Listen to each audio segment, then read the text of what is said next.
텔레그램에서 성착취물 비밀 대화방을 운영했던 조주빈이 검찰에 송치된 이후에 이틀 연속 조사를 받았습니다. 검찰은 주말인 오늘은 추가 소환 없이 12,000쪽 분량의 관련 기록을 면밀히 검토하고 있는데요. 네, 실효성 있는 처벌은 가능할지, 피해자에 대한 지원은 어떻게 이뤄져야 하는지 전문가와 이야기 나눠보겠습니다. 네.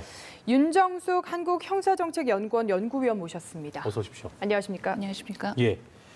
가뜩이나 코로나19 때문에 힘들어하는 상황인데 우리 사회에 참 큰 충격을 줄 사건이었습니다. 텔레그램 N번방 사건.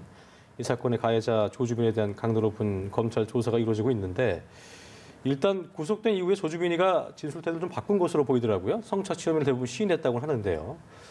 혐의점이 많습니다. 12가지인데 먼저 구체적으로 어떤 처벌 기준을 적용할 수 있는지부터 좀 짚어보죠. 예. 네.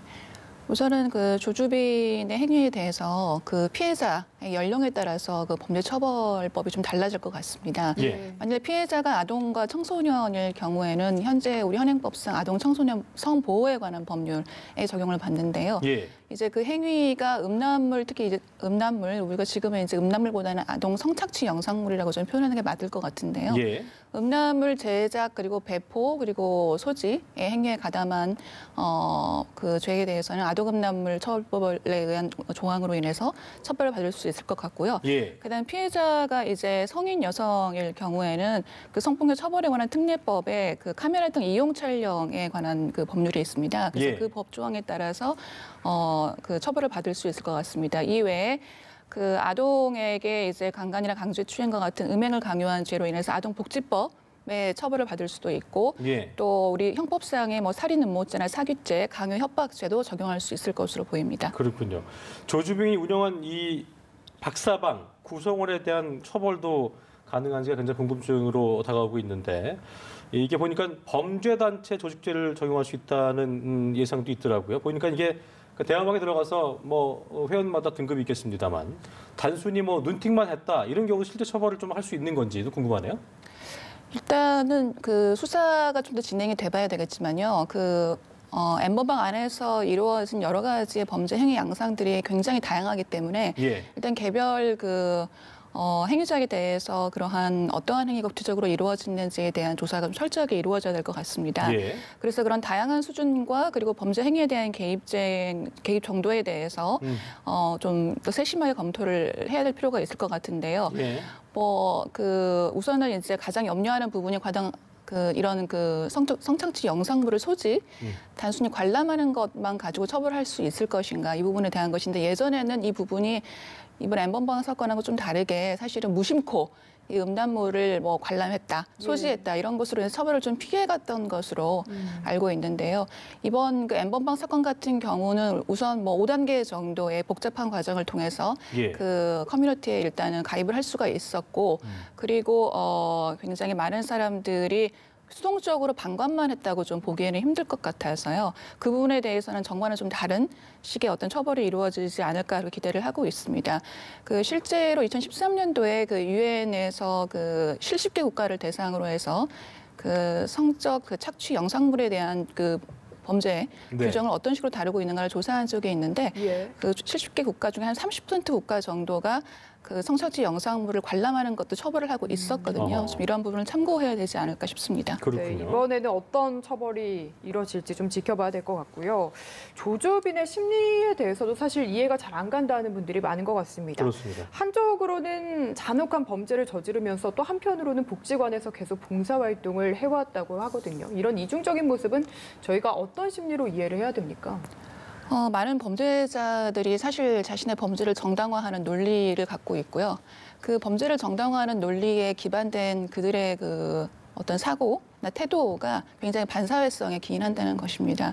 그래서 어떠한 그 사회 내에서 이루어지는 우리가 권장할 만한 그런 행동보다는 규율을 위반하고 그 어떤 다른 사람의 위해를 가하는 이런 행동을 정당화시키는 그런 태도를 우리가 반사회적인 태도라고 하는데 예. 네. 이런 반사회적인 태도를 좀 오랫동안 지속적으로 가지고 있다는 것이 많은 범죄자들의 특징이 되고 있는데요. 예. 이렇게 이제 왜곡된 인지적인 태도 이런 것들 역시 아마 조주빈과 그 주요 공범들이 가지고 있었던 태도가 아닐까 그런 생각이 들고요.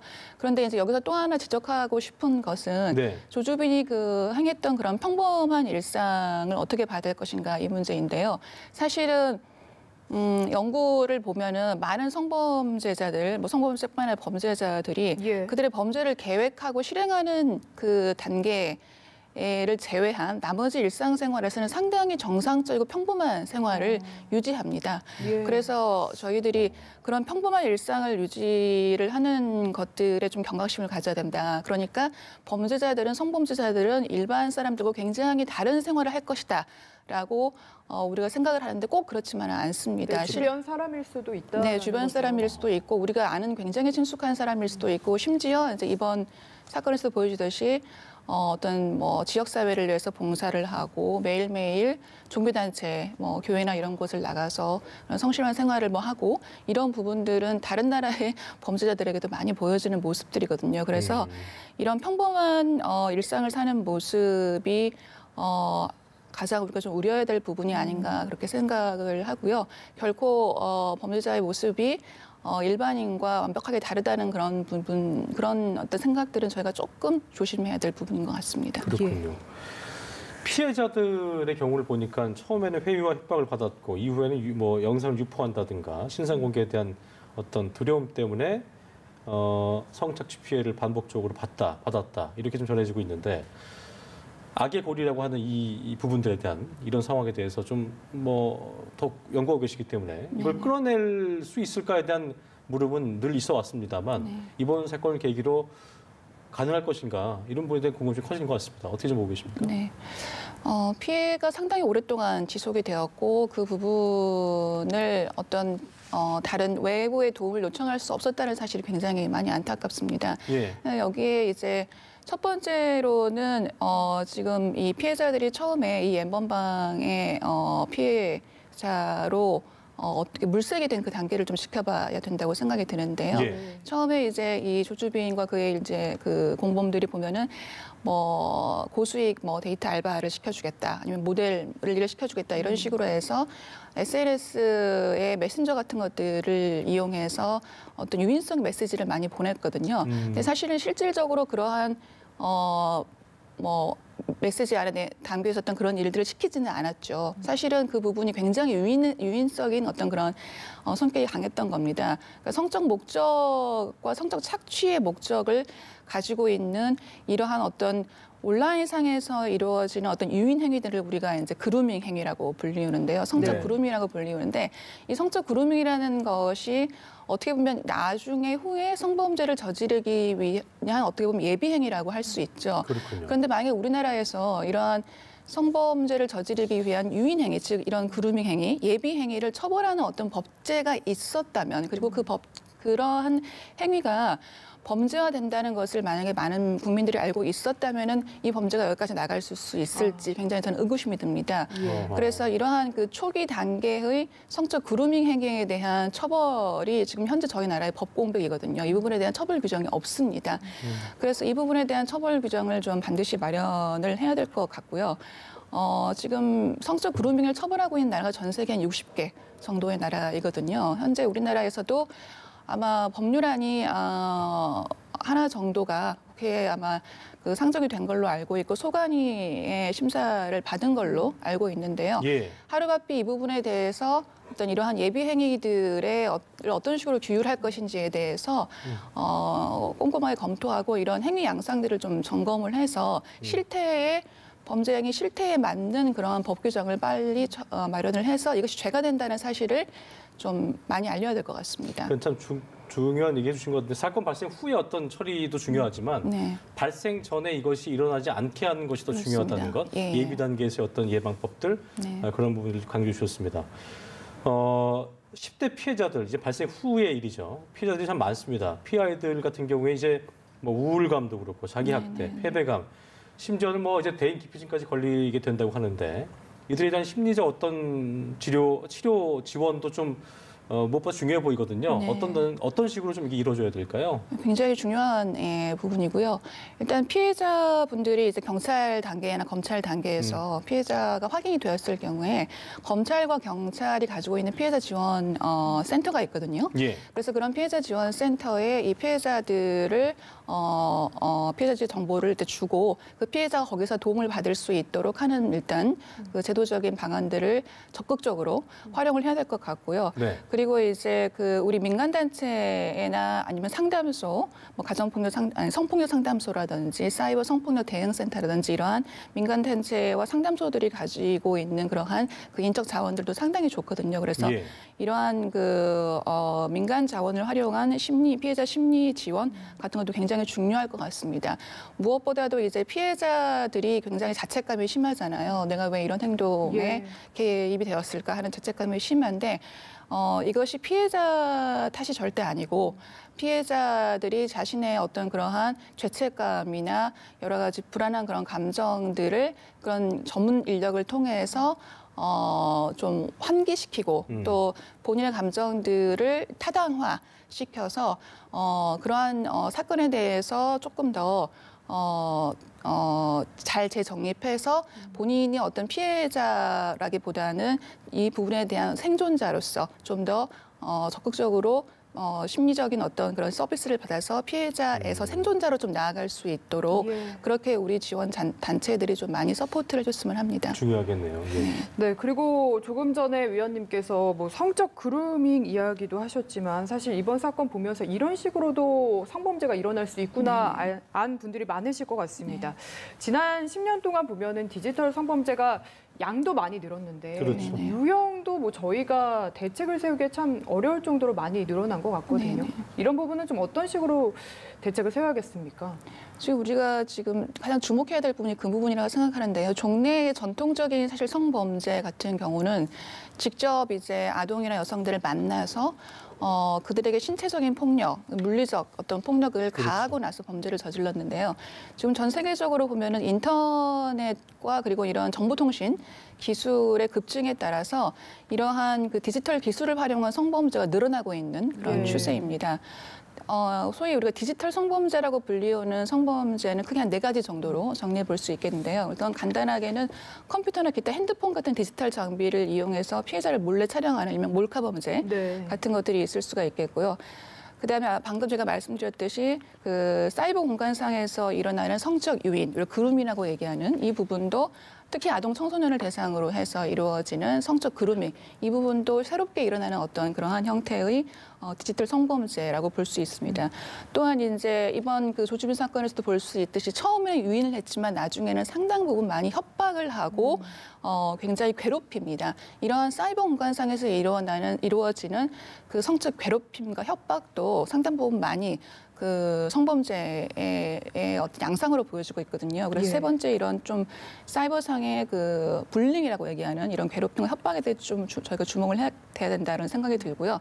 마지막으로는 이제 아동이나 여성을 상대로 제작하는 성착취 영상물, 지금 우리가 이제 음란물, 아동 음란물이라고 표현하는 성착취 영상물이 되겠습니다. 그래서 이런 성착취 영상물의 제작, 유포, 소지 행위 이러한 것들이 대표적인 디지털 성범죄의 그 카테고리 안에 들어간다고 이렇게 볼 수 있겠습니다. 그렇군요. 아까 앞서서 좀 짚어주실 때 보면은 이 사람이 이런 일을 할 수 있을까라는 어떤 굉장히 우리 주변에 평범한 사람도 이런 디지털 성범죄를 저질 수 있다, 그런 가능성도 있다는 어떤 그 우려의 말씀을 해주셨는데 보면은 이게 이제 이렇게 아까 얘기하신 것처럼 물리적 가해가 이루어진 어떤 오프라인상의 성범죄 유형과 차이점이 있는 거 이 자체도 유의미해 보이는데 그런 심리란 것이 일단은 뭐 온라인이나 익명성에 기대는 것도 있겠고 크게 어떤 잘못이라고 못 느끼는 데서 기인을 하는 거라고 봐야겠죠. 어떻게 좀 봐야겠습니까? 그 부분을요?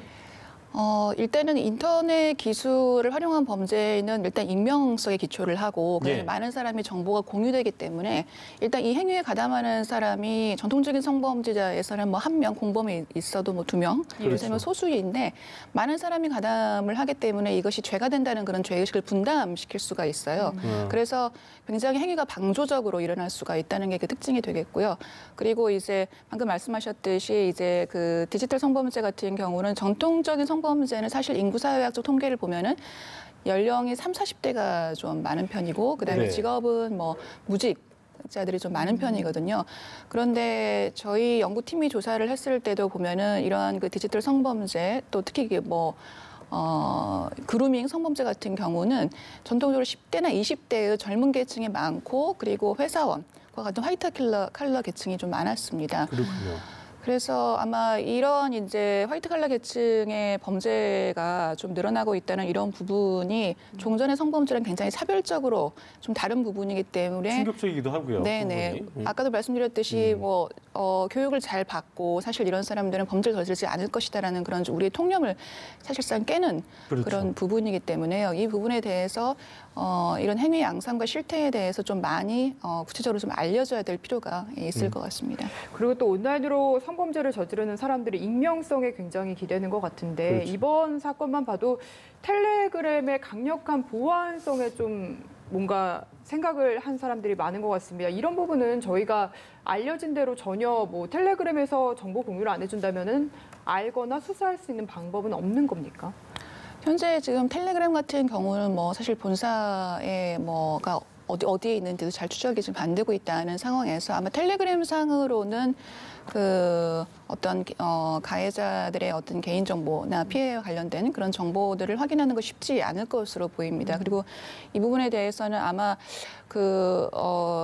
어떤 한 나라의 개별적인 접근보다는 좀 국제적인 공조 내지는 지역 협력체 같은 것들이 좀 구축이 되어서 예. 뭔가 좀 국제적인 압력이 좀 가해져야 될 것으로 생각이 되고요. 대신에 이제 현재 현 단계에서 그래도 수사를 멈출 수는 없을 것이기 때문에 현 단계에서 좀 우리가 활용해 볼 수 있는 이제 그런 수사 기법으로는 과학 수사 같은 것들을 좀 더 활용해 볼 수가 있을 것 같아요. 아무래도 이제 모든 범죄는 다 어떤 우리가 지문을 남기듯이 자국을 남기거든요. 네. 그래서 범죄 행위가 일어나는 것들에 대한 어떤 그런 뭐 여러 가지 그런 어떤 지문들을 보이지 않는 지문까지 추적을 해야 되는데요. 예를 예. 들면 이제 이번 조주빈 사건 같은 경우도 뭐 암호화폐를 예. 많이 사용했지 않습니까? 그래서 암호화폐의 어떤 거래소 같은 것들이 있고 뭐 이런 거래소에서도 사실 그런 개인 정보들을 다 갖고 있기 때문에 우리가 그런 부분에 협조를 할 수 있도록 요청을 할 수 있는 거고 또 제가 듣기로는 지금 그런 거래소들이 좀 협조를 하고 있다고 네. 그렇게 들어있거든요. 개별 국가의 어떤 그 도움을 요청한 것을 또 거부할 수도 있기 때문에 뭐 강제할 수 없으니 아까 네. 말씀하신 것처럼 어떤 국제적 공조라든가 그런 것도 좀 필요해 보이긴 하는 것 같습니다. 네네네 그렇습니다. 예. 국제적인 공조 부분을 강화하기 위해서는 일단은 이제 어떤 그 국가 간의 협약 같은 것들이 굉장히 중요할 것 같아요. 그래서 국가 간의 문제 인식을 같이 하고 특히 이런 부분에 대해서 서로 국제 공조를 좀 강화하자. 그리고 네. 인적 자원과 그런 물적 자원들을 좀 교류를 하자. 이런 어느 전략적 차원의 공유 같은 것들을 분명히 해야 될 것인데요. 네. 이제 이런 부분들은 국제 기구나 아니면 국제 협약이나 아니면 그 어떤 지역적인 단위의 국제 회의 같은 것들을 통해서 조직화될 수 있는 부분이 분명히 있거든요. 그래서 그런 부분 굉장히 좀 강화해야 될 것 같습니다. 알겠습니다. 지금까지 윤정숙 한국형사정책연구원 연구위원과 함께 자세한 내용 짚어봤습니다. 오늘 말씀 고맙습니다. 네, 잘 들었습니다. 감사합니다. 예.